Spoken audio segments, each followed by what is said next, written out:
What is going on, everybody, and welcome back to another episode of Pick My Army. Let's go ahead and get into it.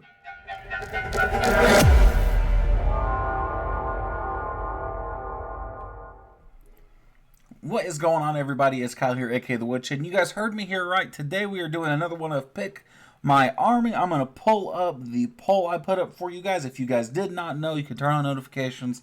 I do polls, so you guys can actually see what I'm going to end up playing. Take a quick look right here. You guys can see that we actually... what we were going to do was Yeti Witch Smash or Yeti Witch Slap, depending on which way you want to look at it. That was just the top pick. And the next one was Root Riders and E-Titans, which is something I have been playing around with, and we are going to visit shortly, but we're not going to do that today because 50% of you wanted Yeti Witch Smash. So that's exactly what I'm going to show you guys. We're going to pull that down for me now so I can actually see my screen. So here's the army we used at the top, the previous army. That's the one we used for most of this. It's a relatively simple army, and it's a smash attack, so it's something for those of you who like the spammier things, like Electro Dragons. This is something that you'll actually kind of like. 10 Yetis, 10 Witches. I use 2 Super Wall Breakers just because I don't like using normal Wall Breakers. These are really easy for easy entry. I use the Log Launcher in basically every single one of these attacks.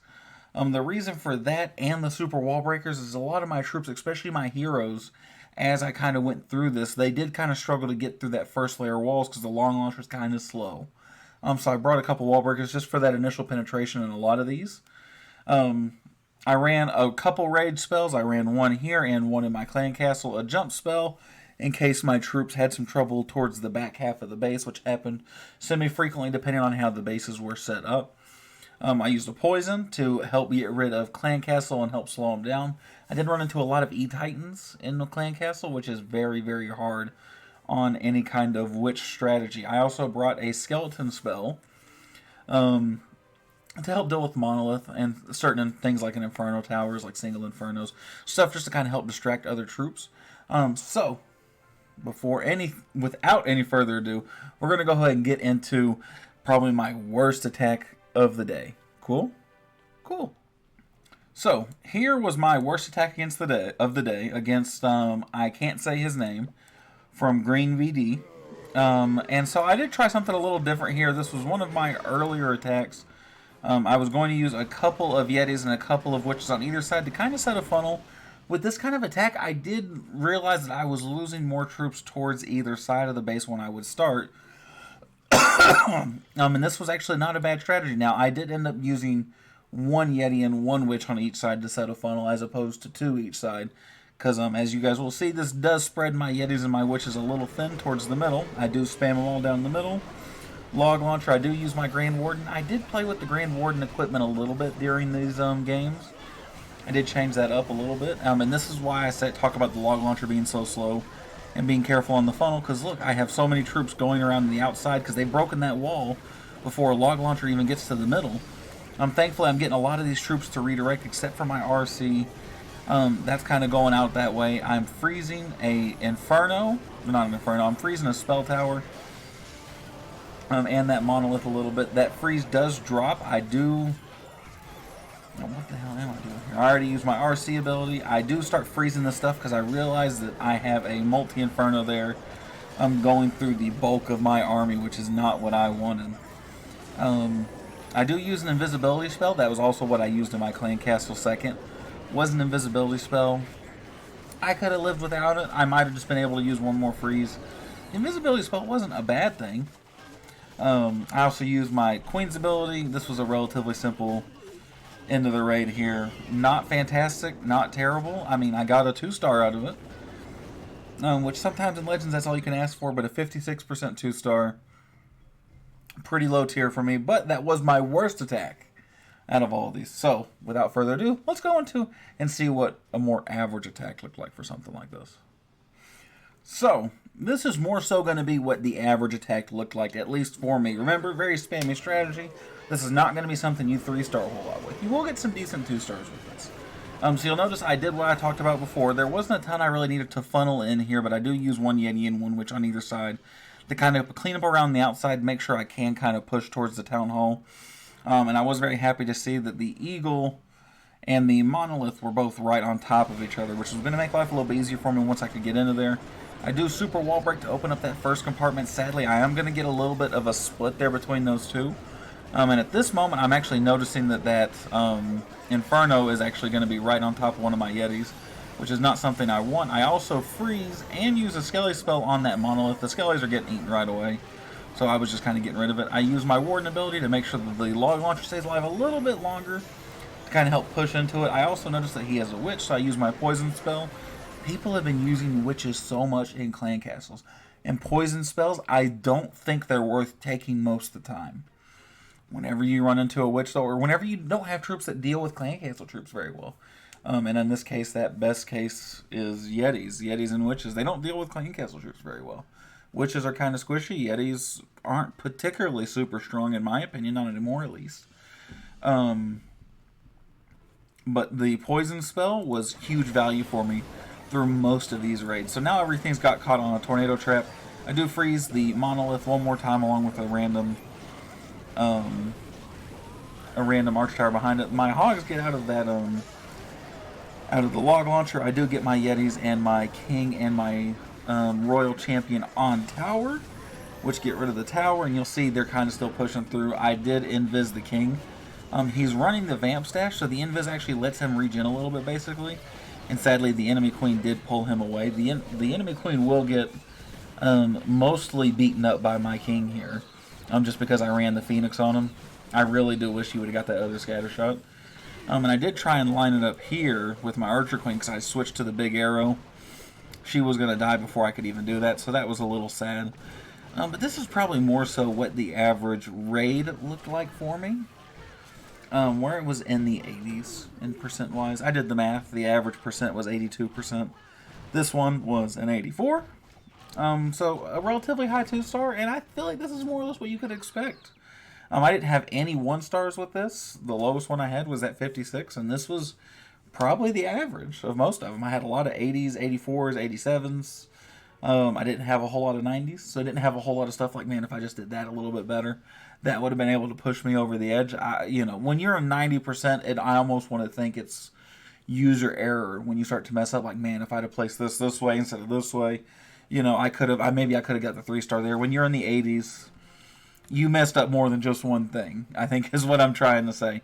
But let's get into the last attacks, which was the best ones of the day. The couple of 3-stars I did get. So let's take a look at one of those.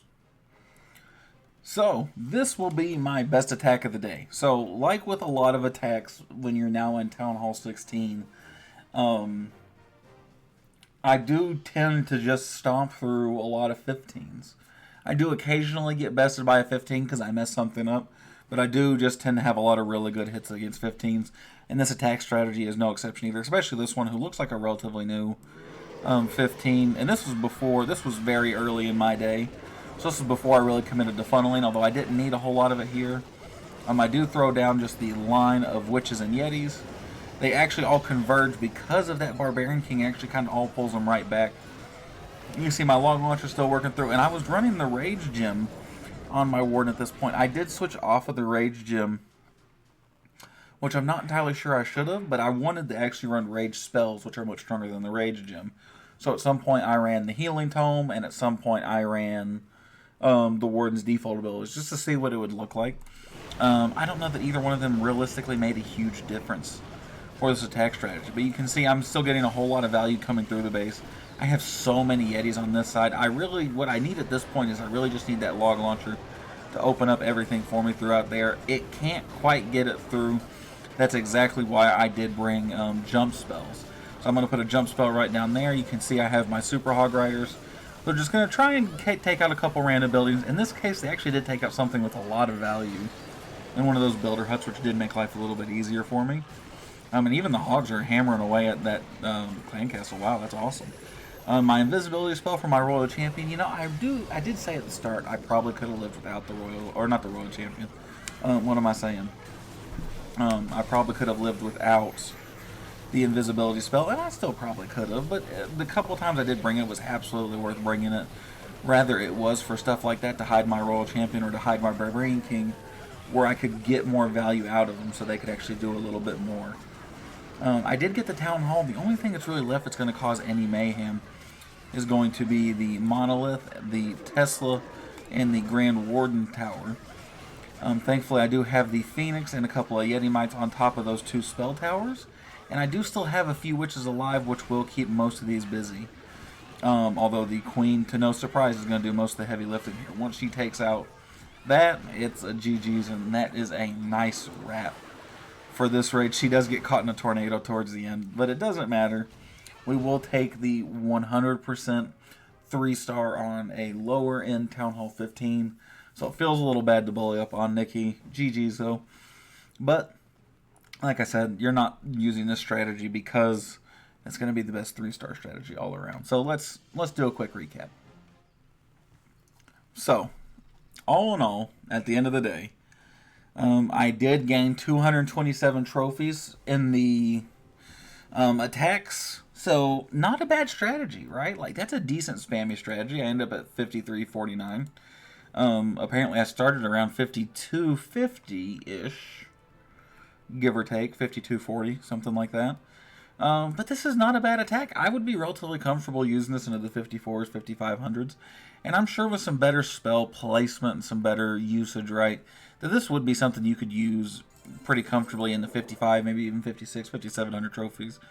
But this is not something any super high level people are going to be using on a regular and consistent basis. This is something you use as a spam strategy while you're working on other stuff, in my opinion at least. Consistent 2-stars, you guys can see I didn't get a single 1-star. And minus a couple 73, 56, 78, those are my lowest attacks of the day. I got a couple 3-stars on some lower end Town Hall 15s. And I got a decent 2-star and everything else. So, all in all, I do think this army is worth having in your pocket, just in case, some kind of hero's down, or you're just struggling to secure 2-stars in wars or clan war league or anything like that. But yeah, I'm actually not offended by this army. I will be offended when you guys finally do pick hybrid. I do think, spoiler alert, I do think in the next episode we are going to do the Root Riders E-Titans. Because I'm very excited for that one, and I've been practicing that one thanks to Slick, who's been showing me that one. But that is enough for this one. Thank you guys so much for watching. As always, I appreciate it. Make sure you like, comment, subscribe. Let me know what else you guys want to see, and I'll catch y'all in the next one. Thanks, everybody.